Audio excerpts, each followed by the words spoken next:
तो नमस्कार भाई लोग, काल हम आपके भाई मोनू सिंह। तो भाई एगो वीडियो बनावता, नाम के आगे अपना बिहारी लगावेला तो लोग जानिए गई लोग उ नाम नहीं खस धरत के होगे तो हमनियों का नाम ना धरब जाने से। तो कहता पावर स्टार पवन सिंह के कहता कि अरे पेटला, अरे मोटका, हमनियों के कहीं जा, अरे छकवा, अरे मऊगा, हैं, अरे चोरवा। जीवन भर तो तनी के हिंकर गाना चोरा के तो हुंकर गाना चोरा के तो हुंकर गाना उठा के गइल स। आ पावर स्टार जौन जौन कैलन उनकर लकीर पर खींच खींच के चलल स। आ तनी के बात बतिये बस रे है औकात बा तनी के बतियावे के।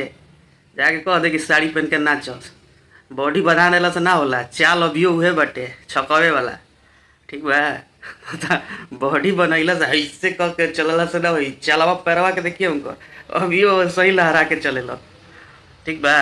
अब बाकी तो विशाल सिंह के कहते इसकी मरीन ड्राइव पे आके मिला, मरीन ड्राइव भइल बड़ा तू रंगबाज, भइल बड़ा बाहुबली के दादा तू हैं।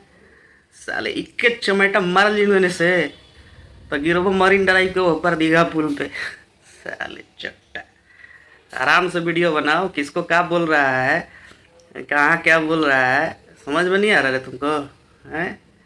और बात बतिया रहा है कि ऐसे ना वैसे पावर स्टार के बारे में कि ये पत्नी और वो पत्नी को के काम देवे के नाम पर तार पापा जी छोड़ दिले बड़े। कतना के कपड़ा उतार के दिखाओ तो ऐसे करके करो, तो वैसे करके करो, कतना कुछ पहले बड़े। अभी सब पोलवा खुली, एक एक पोल खुलेगा और एक एक तुम लोग का बायोडाटा सामने आएगा, तुम लोग क्या है। कंपनी जमीन बेच के कंपनी खोल लेता लोग तो बुझाता है कि हम कंपनी के मालिक हुई। एगो गाड़ी में बैठ जाता लोग, सब जना गाड़ी में बैठ के लाइव करे ला लोग के घर दुआर तो बाना सार लोग के गाड़िए में बैठ के लोग वीडियो बनाई।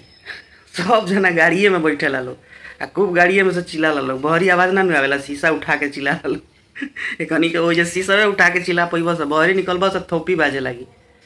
भाई लोग रेल के रेलगाड़ी बना देवे के भाई कनी के। जय भोजपुरी, हर हर महादेव।